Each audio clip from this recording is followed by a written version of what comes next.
नमस्कार। आज हम एक बहुत जरूरी मुद्दे पर बात करने वाले हैं, कर्मचारियों के लिए सामाजिक सुरक्षा। बिल्कुल। कभी सोचिए, अगर मान लीजिए कोई बीमार पड़ जाए या चोट लग जाए तो आमदनी का क्या होगा। ऐसे में एक सुरक्षा हो तो कितनी राहत मिले। बिल्कुल। और इसी सोच पर आधारित है भारत का एक अहम कानून, कर्मचारी राज्य बीमा अधिनियम 1948, मतलब ईएसआई एक्ट। जी। आज हम इसी कानून की कुछ खास बातों को समझने की कोशिश करेंगे, वो भी आसान भाषा में। हाँ। हमारी कोशिश है कि भाई जो जानकारी हमें मिली है उसके आधार पर इसके मुख्य बिंदु समझ आ जाएं, बिना पूरा एक्ट पढ़े। हाँ। तो चलिए शुरू करते हैं, इसको खोलकर देखते हैं जरा। बिल्कुल। देखिए, कानून बना तो 1948 में था, पर ऐसा नहीं है कि ये सिर्फ पुरानी फैक्ट्रियों तक ही सीमित रह गया। अच्छा। जी नहीं, समय के साथ ना इसका दायरा काफी बढ़ाया गया है। अब इसमें जैसे दुकानें हैं, होटल्स हैं, वो रेस्टोरेंट जहाँ सिर्फ बिक्री होती है, हाँ, सिनेमा घर है, रोड ट्रांसपोर्ट वाली कंपनियां हैं, अखबारों के दफ्तर, यहाँ तक कि प्राइवेट स्कूल और अस्पताल भी अब इसके दायरे में आते हैं। अरे वाह, काफी बड़ा दायरा है मतलब। हाँ, लेकिन एक शर्त है, कम से कम कितने कर्मचारी होने चाहिए वो संख्या, वो हर राज्य में अलग अलग तय की गई है। अच्छा। कहीं पर 10 कर्मचारी तो कहीं 20। और एक दिलचस्प बात ये भी है कि अगर कोई संस्था एक बार इसके दायरे में आ गई ना, तो फिर अगर बाद में कर्मचारी कम भी हो जाए तब भी वो दायरे में ही रहती है। अच्छा, ये दिलचस्प है, मतलब कवरेज बनी रहती है। जी बिल्कुल।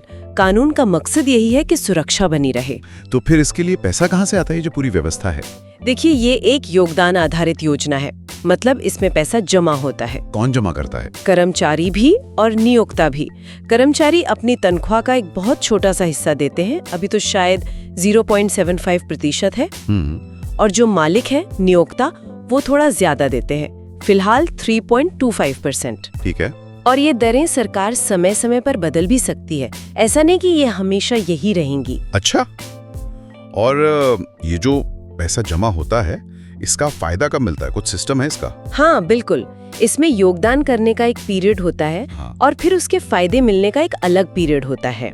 जैसे मान लीजिए अप्रैल से सितंबर तक जो पैसा जमा हुआ है, उसका फायदा अगले साल जनवरी से जून के बीच मिलेगा।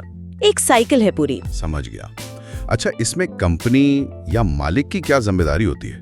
देखिए, नियोक्ता की भूमिका तो बहुत अहम है। सबसे पहले तो उन्हें अपनी कंपनी या संस्था का रजिस्ट्रेशन करवाना होता है। ठीक है। फिर हर महीने टाइम पर सबका योगदान जमा करना होता है, कर्मचारी का हिस्सा उसकी तनख्वाह से काटकर। और ये भी पक्का करना होता है कि कर्मचारियों को फायदे मिलने में कोई दिक्कत ना आए, आसानी से मिले। और कर्मचारी के लिए उनका भी कुछ रजिस्ट्रेशन वगैरह होता है? हाँ बिल्कुल, कर्मचारियों का रजिस्ट्रेशन भी उतना ही जरूरी है।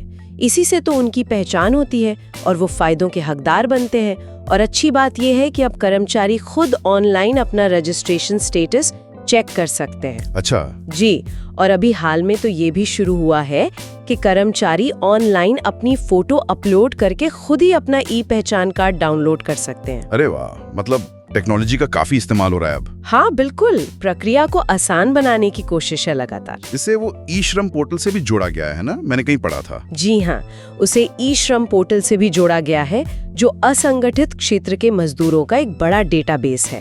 और अगर किसी को कोई शिकायत हो तो उसके लिए भी ऑनलाइन सिस्टम है, CPGRMS करके। अच्छा, CPGRMS, ये एक सेंट्रलाइज सिस्टम है शिकायतों के लिए? हाँ बिल्कुल, एक केंद्रीकृत लोक शिकायत निवारण और निगरानी प्रणाली है ये। अच्छा। और अगर कोई कंपनी मान लीजिए ये योगदान जमा ना करे तो कोई सजा वगैरह का प्रावधान है? हाँ, कानून में इसका प्रावधान है। अगर नियोक्ता योगदान जमा नहीं करते हैं तो एक्ट की धारा 85 के तहत कार्रवाई हो सकती है। लेकिन हाँ, कुछ खास मामलों में छूट का भी प्रावधान है, वो धारा 87 से 91A में बताया गया है। और एक और बात, अभी हाल में एक बदलाव भी हुआ है। क्या? जो ESIC है, वो स्थायी समिति की मंजूरी के बिना कितना खर्च कर सकती है, उसकी सीमा बढ़ा दी गई है। अच्छा। वो 25 करोड़ रुपए तक खर्च कर सकते हैं। अच्छा, ये तो हालिया बदलाव है। और एक बहुत महत्वपूर्ण बात जो हमें ध्यान रखनी चाहिए कि इस पूरे ESI कानून को अब नई सामाजिक सुरक्षा संहिता 2020 में शामिल कर लिया गया है।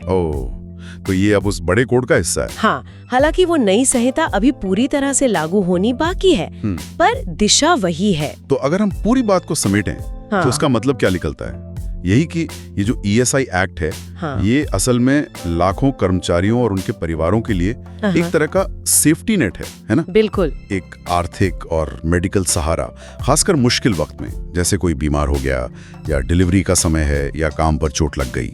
सही कहा। और यहाँ जो दिलचस्प बात है ना, वो ये है कि 1948 का ये कानून आज भी कितना प्रासंगिक है। हाँ, ये तो है।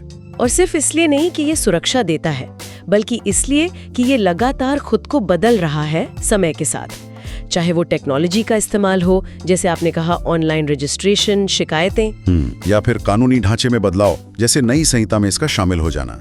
ये दिखाता है कि सामाजिक सुरक्षा कोई ठहरी हुई चीज नहीं है, ये एक विकसित होती व्यवस्था है। बिल्कुल, श्रमिकों के कल्याण के लिए लगातार बेहतर करने की कोशिश दिखती है इसमें। जाते जाते एक विचार छोड़ जाते हैं सबके लिए।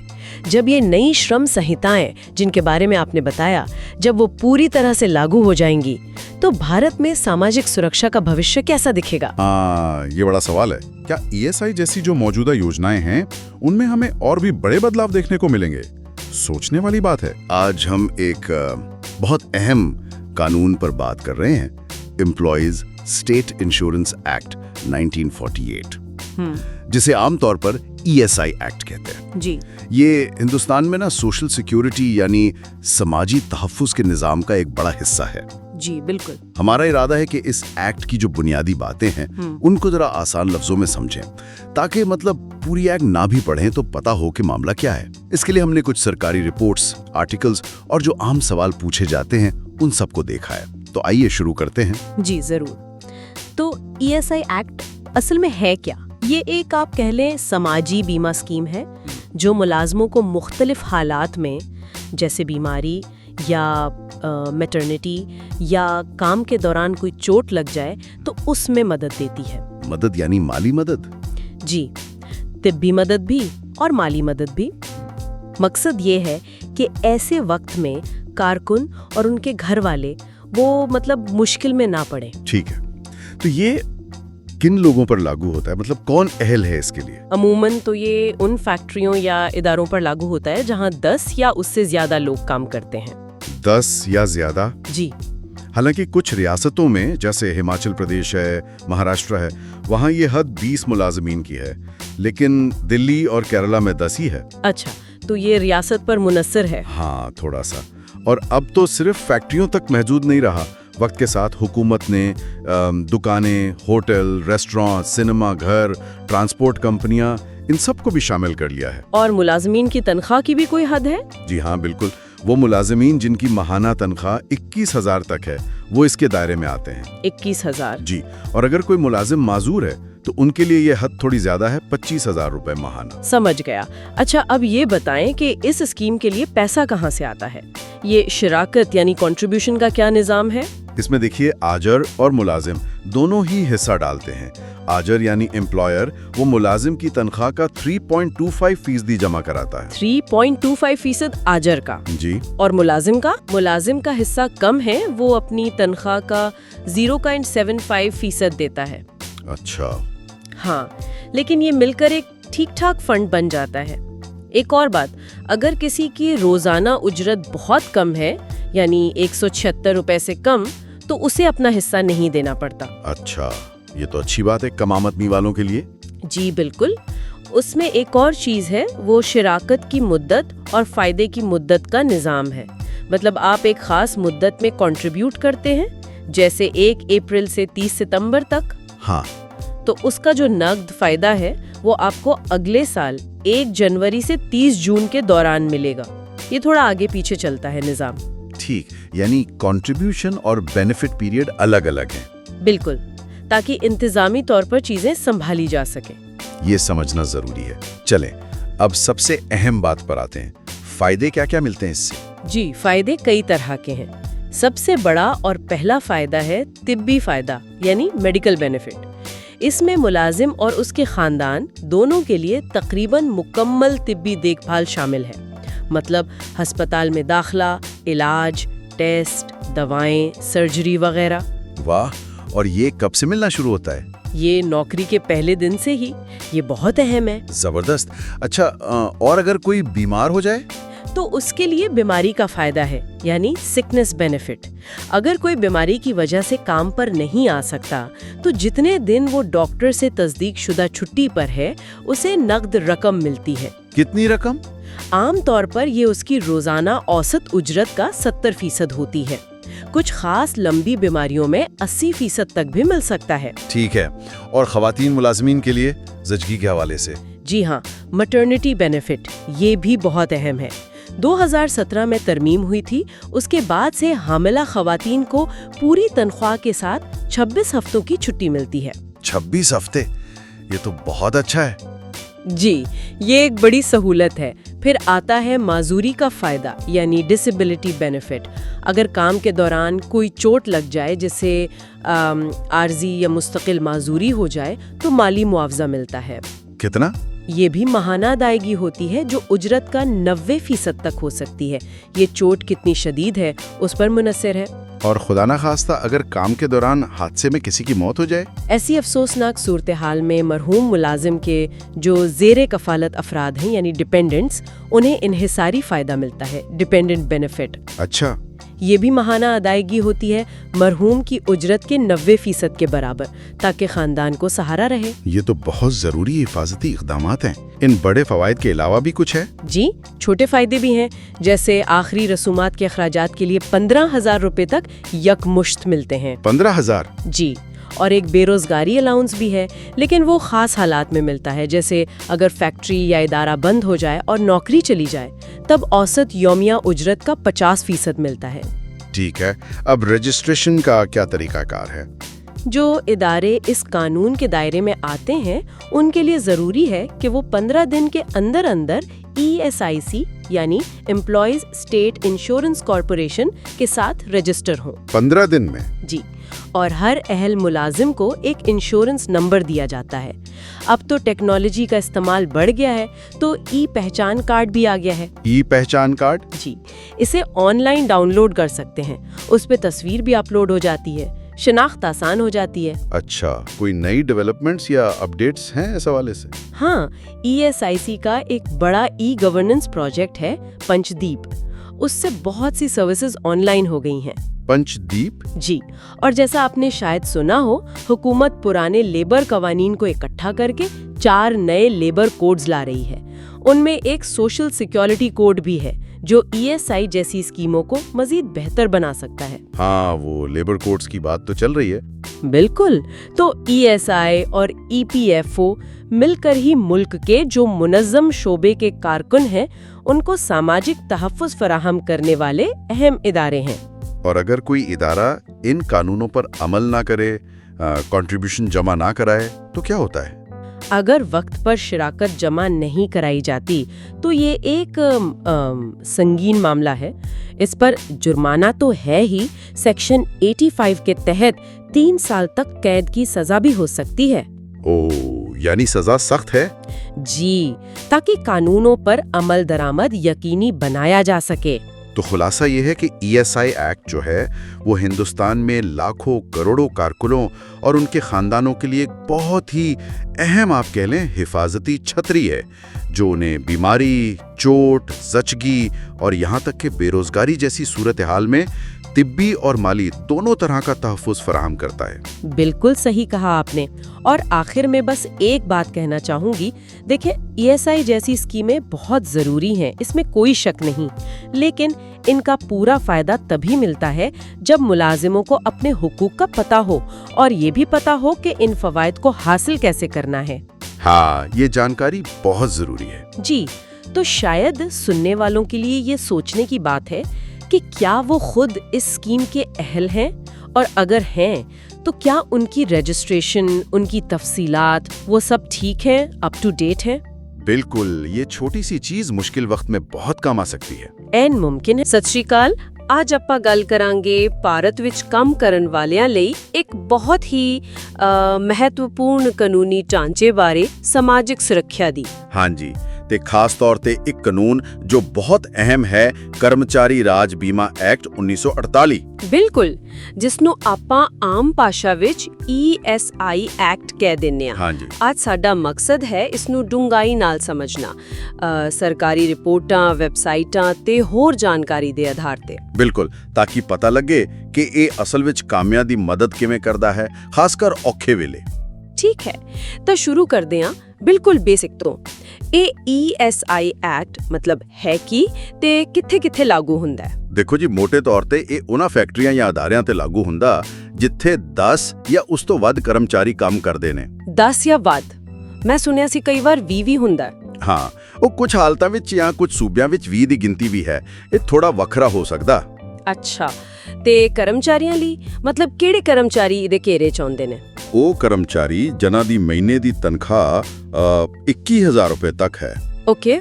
ਪਰ ਜੇ ਕੋਈ ਕਰਮਚਾਰੀ ਅਪਾਹਜ ਹੈ ਤਾਂ ਉਹਨਾਂ ਲਈ ਇਹ ਲਿਮਿਟ ਥੋੜੀ ਵੱਧ ਹੈ, ਯਾਨੀ 25,000 ਰੁਪਏ ਪ੍ਰਤੀ ਮਹੀਨਾ। ਸਮਝ ਗਈ। ਤਾਂ ਮਤਲਬ ਕਾਫੀ ਵੱਡੀ ਗਿਣਤੀ 'ਚ ਲੋਕ ਕਵਰ ਹੁੰਦੇ ਨੇ, ਪਰ ਇਸ ਦੀ ਲੋੜ ਹੀ ਕਿਉਂ ਪਈ? ਮਤਲਬ ਕੀ ਮਕਸਦ ਹੈ ਇਹਦੇ ਪਿੱਛੇ? ਦੇਖੋ, ਸਮਾਜਿਕ ਸੁਰੱਖਿਆ ਦਾ ਮੇਨ ਆਈਡੀਆ ਇਹੀ ਹੈ ਕਿ ਕੰਮ ਕਰਨ ਵਾਲਿਆਂ ਨੂੰ ਕੁਝ ਖਾਸ ਕਿਸਮ ਦੇ ਖਤਰਿਆਂ ਤੋਂ ਬਚਾਇਆ ਜਾ ਸਕੇ। ਜਿਵੇਂ ਬਿਮਾਰੀ ਹੋ ਗਈ, ਕੋਈ ਸੱਟ ਲੱਗ ਗਈ ਕੰਮ ਤੇ, ਜਾਂ ਜਣੇਪਾ ਹੋ ਗਿਆ। ਮਤਲਬ ਜਦੋਂ ਬੰਦਾ ਕੰਮ ਨਹੀਂ ਕਰ ਸਕਦਾ ਤੇ ਆਮਦਨ ਰੁਕ ਜਾਂਦੀ ਹੈ।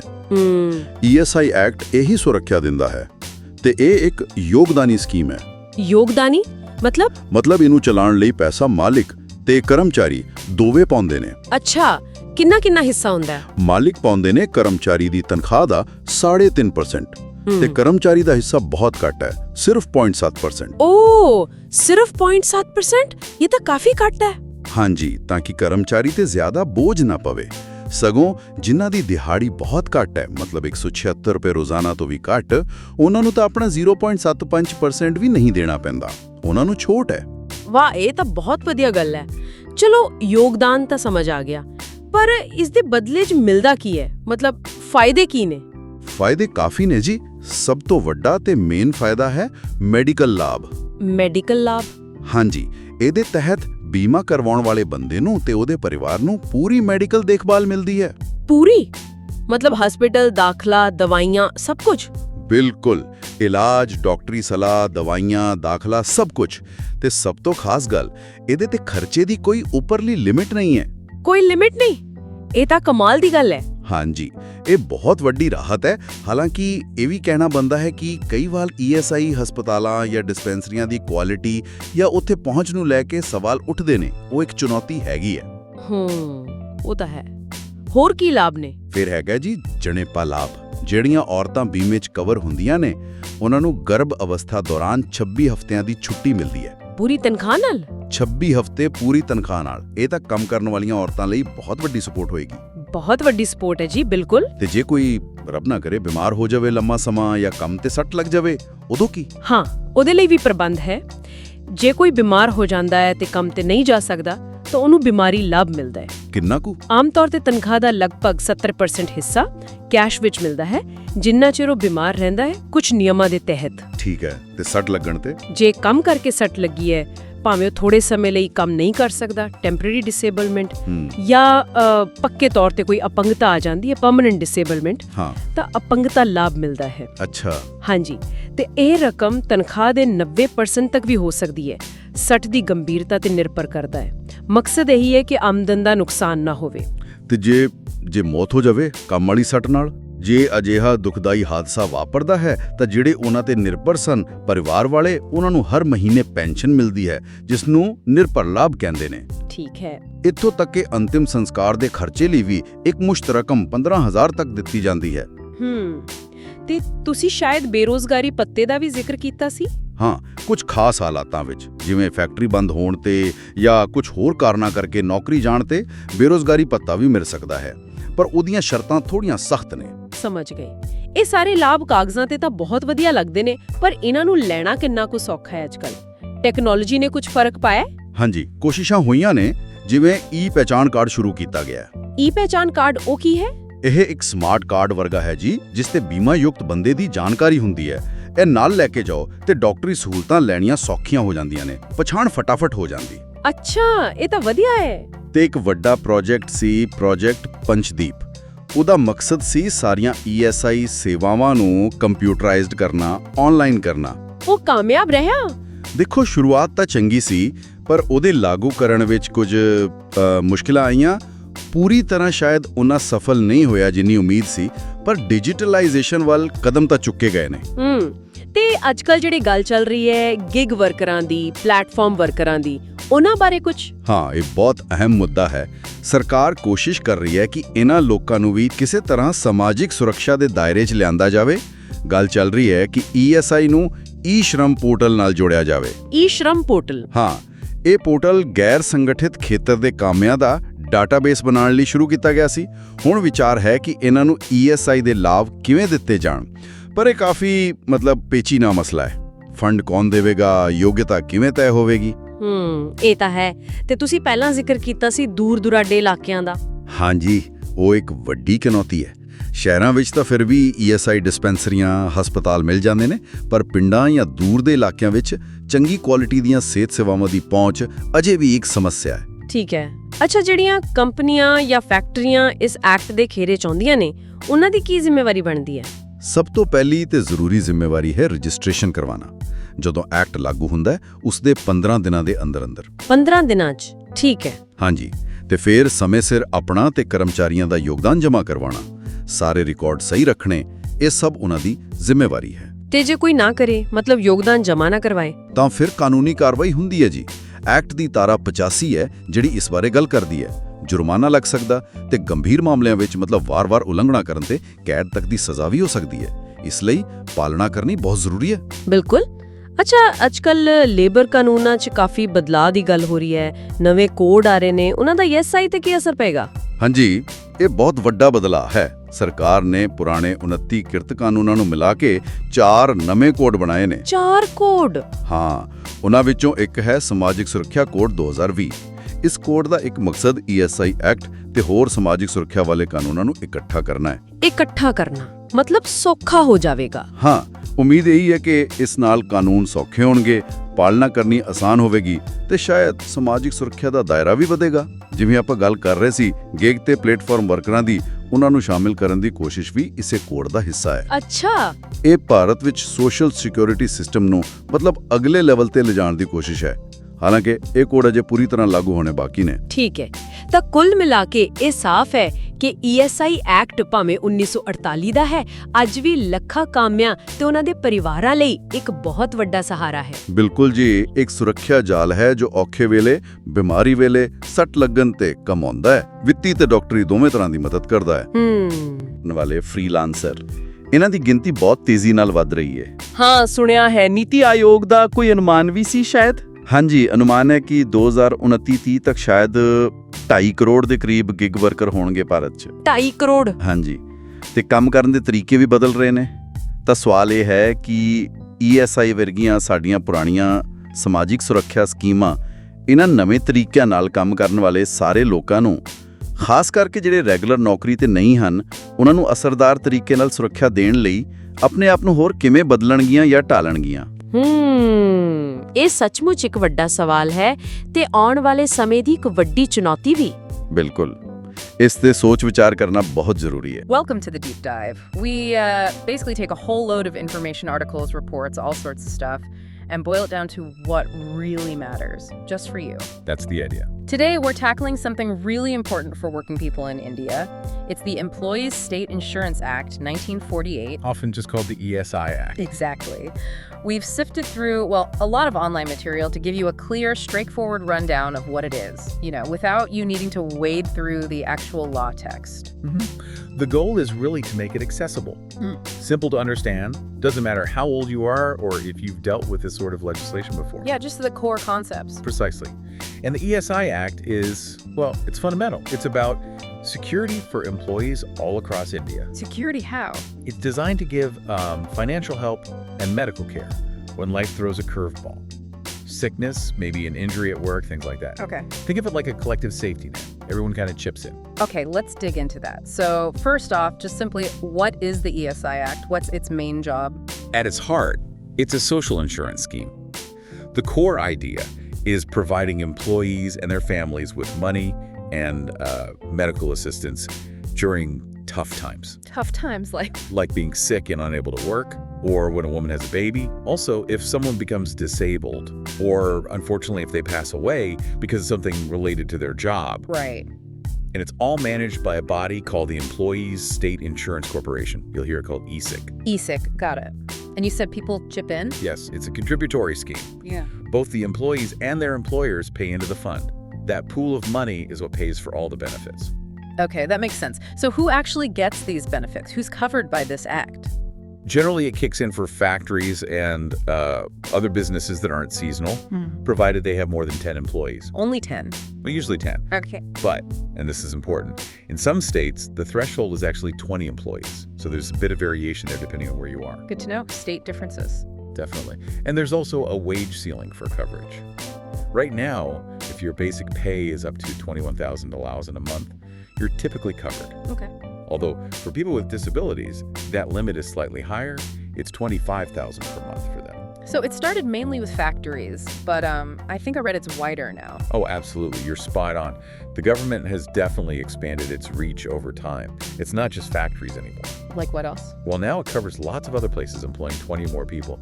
Think shops, hotels, restaurants, road transport companies, cinemas, newspaper offices. Wow, okay. Even insurance businesses, NBFCs, those non-banking financial companies, port trusts, airport authorities, warehouses. So a much wider net now. A much wider net, yes. Okay. Aiming to bring Social Security to more of the working population. Okay. And what if a company, say, it qualifies, gets covered, but then maybe its employee numbers drop below that threshold later on? Does the coverage stop? Good question. No, it doesn't. That's a key point. Right. Once an establishment is covered under the ESI Act, it stays covered. Even if the numbers dip? Even if the number of employees falls below the minimum later, or even if they change the type of manufacturing or business they do, the coverage sticks. Right, persistent coverage. Okay, so we know who's in. Let's talk about the money, the contributions. How does that actually work? Well, as I mentioned, it's a joint effort. Both sides contribute. The employer and the employee. Exactly. Right now, the employer puts in 3.25% of the total monthly wages they pay to that employee. Okay, 3.25% from the employer and the employee. The employee contributes a smaller share, 0.75% of their monthly wage. 0.75%. Got it. Is everyone paying that 0.75%? Not quite. There's an exemption. If an employee earns less than 176 per day, they actually don't have to pay their contribution. Oh, okay. So lower earners are exempt from their share. Correct. But the employer still has to pay their contribution for those employees. That doesn't change. And who's responsible for making sure the money actually gets paid to ESIC? That falls on the principal employer. They're responsible for paying the contributions for all employees, whether they hire them directly or if they're working through, say, a contractor or an immediate employer. I see. And the employer can then recover the employee's share by deducting it from their wages. That's how it usually works. Okay, clear. So everyone chips in, builds up this fund.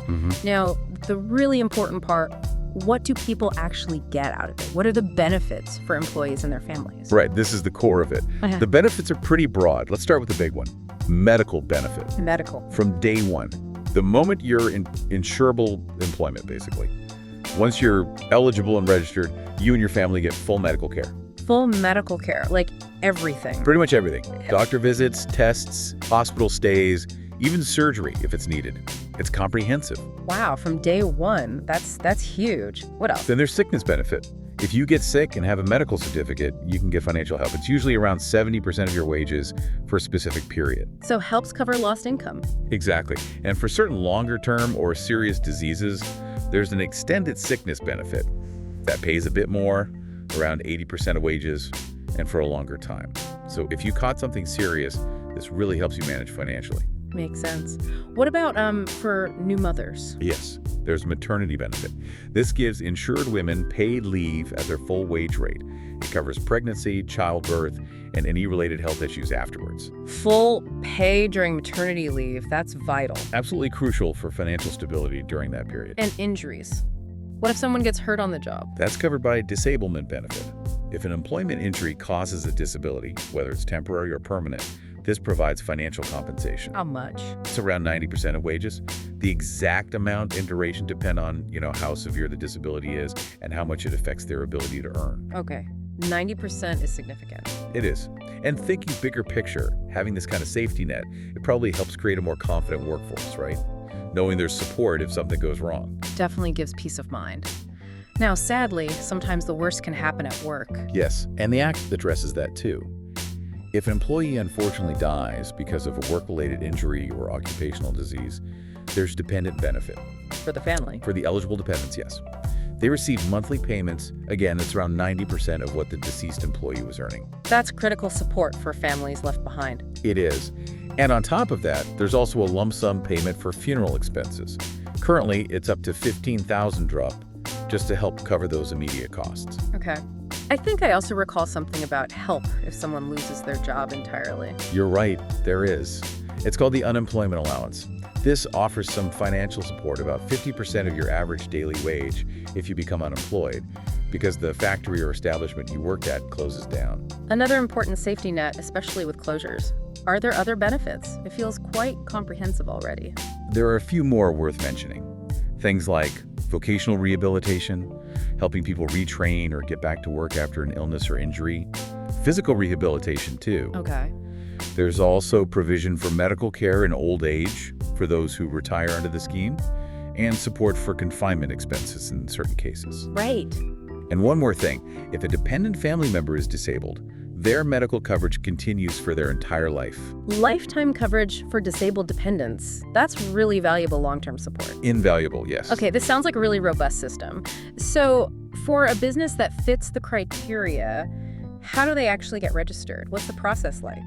So if a business meets the requirement, the number of employees, the type of work they need to register with ESIC pretty quickly, within 15 days of the Act applying to them. 15 days, and how do they do it? Forms? It's actually all online now through the ESIC portal, which makes things generally easier. Online is good. What sort of documents do they typically need to have ready? Well, the exact list might vary slightly, but you'll generally need standard business documents. Things like your registration certificate, maybe under the Factories Act or Shops and Establishment Act. Right. Your company incorporation papers or partnership deed, your GST certificate, memorandum and articles of association if you're a company. Standard company stuff. Pretty standard. Also, proof of address for the business, a list of all employees with their salary details, that's key. PAN cards for the business and employees, a canceled bank check, a list of directors or shareholders if that applies, and the employee attendance register. Okay, quite a bit of paperwork to gather, even if it's online. It is, but it's necessary to get everyone properly registered and accounted for. And for the employees themselves, can they check if they're actually registered and covered? Yes, absolutely. It's easy for them. They get a unique insurance number when they're registered. Okay. They can just go to the ESIC website, find the insured person login, and use their insurance number and a security code to check their details and status. Good. So employees can verify things themselves online. All right, we've covered what the ESI Act is, who it's for, the contributions, the benefits, registration. Stepping back a bit, why is this act considered so important? What's its broader impact? Oh, its importance is huge. ESIC provides absolutely crucial support, financial and medical, to literally millions of employees and their families when they hit rough patches. It's a vital safety net, preventing real hardship for many. And the scale of it. The scale is massive. ESIC has this enormous network, branch offices, hospitals, dispensaries.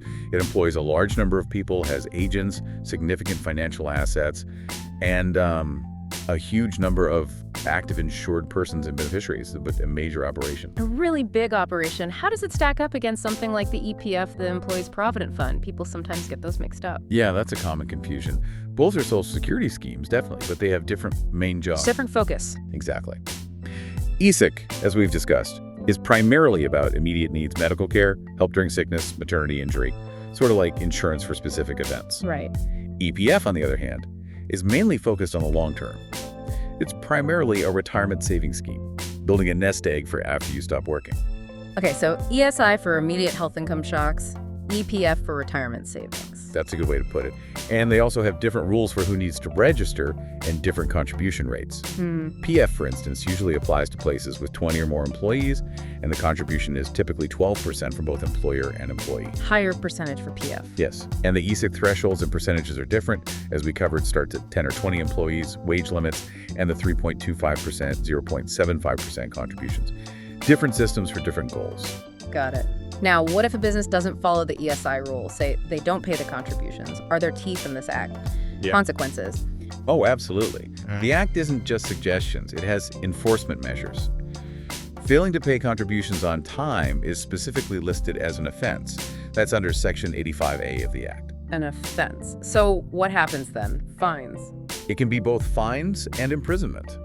The penalties are quite serious. Imprisonment too. Yes, and interestingly, the law comes down even harder if an employer deducts the employee's share from their wages, but then, doesn't actually pay that money over to ESIC. So pocketing the employee's contribution. Exactly.